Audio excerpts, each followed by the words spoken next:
Seperti peristiwanya Rabi'ah Adawiyah. Gurunya murid Adawiyah itu dulu juragannya.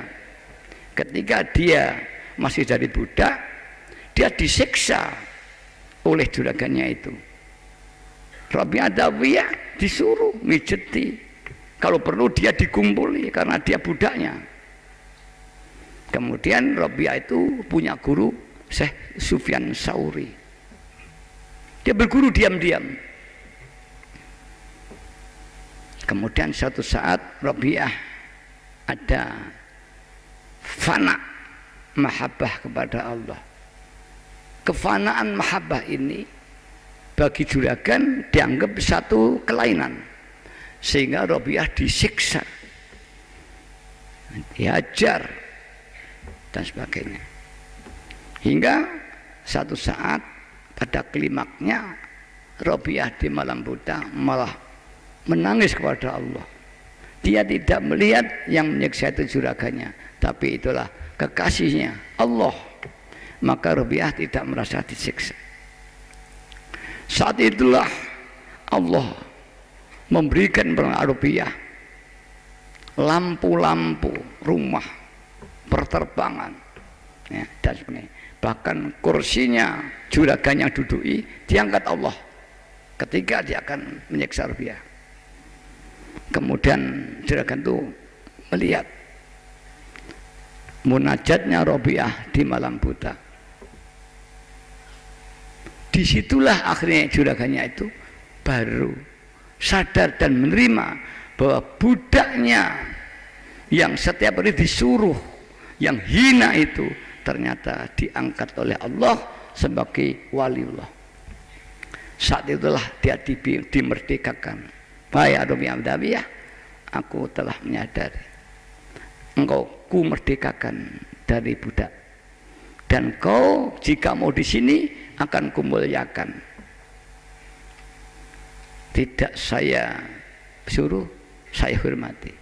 Tapi jika kau akan meninggalkan, terserah ma syi'ti, kemana kau pergi.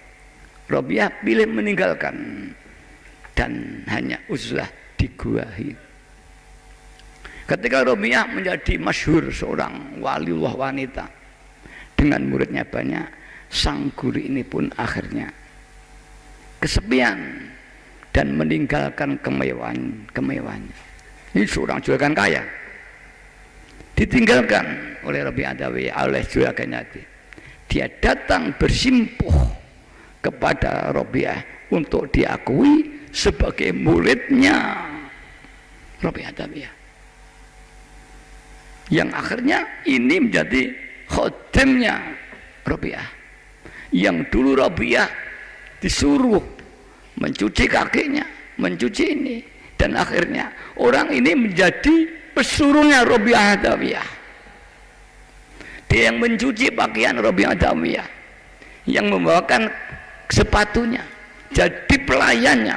Itulah Allah jika sudah menghendaki mengangkat hambanya, walau dia orang yang hina di tengah masyarakat, dia tetap akan diangkat oleh Allah.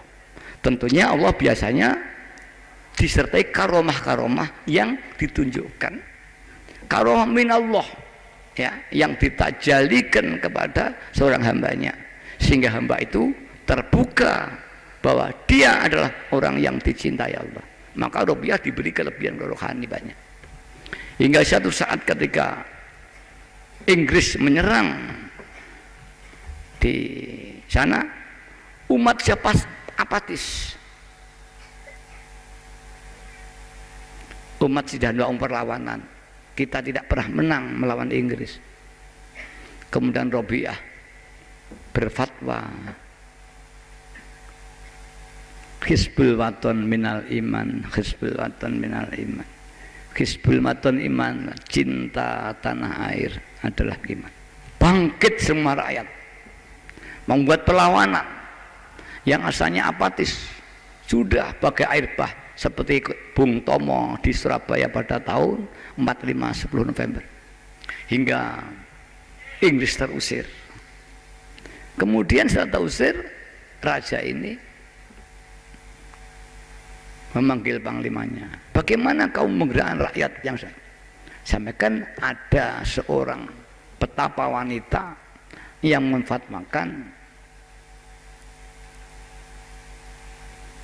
Hizbul Tahrir aman. Siapa itu? Kita katanya namanya Rabi'atul Adawi. Dari Adawi itu daerah di Mesir sana.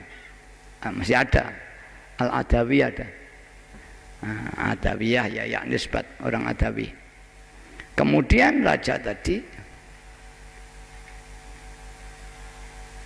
memerintahkan dengan rasa syukurnya mengirim berkotak-kotak emas-emas, berlian, mutiara dikirim sebagai hadiah. Makanan-makanan yang cukup dan hidup di gua bersama muridnya. Rabi'ah itu hidup di gua bertapa. Nah, dengan berpuluh-puluh unta dikirim menemui Rabi'ah Adawiyah. Siapa kamu? Saya pelayan raja. Untuk apa ke sini? Pertama disuruh menyampaikan terima kasih. Kedua, saya disuruh menghadiahkan ini. Kata Rabi'ah, aku sudah tidak butuh lagi. Cintaku sudah tidak lagi pada dunia. Bahkan cintaku dengan diriku sendiri aja sudah hilang. Cintaku hanya kepada Allah SWT. Dikembalikan. Itulah sejarahnya Rabi'ah Adawiyah. Hingga matur kepada Harun Ar-Rasyid, bagaimana dia menolak pemberian raja.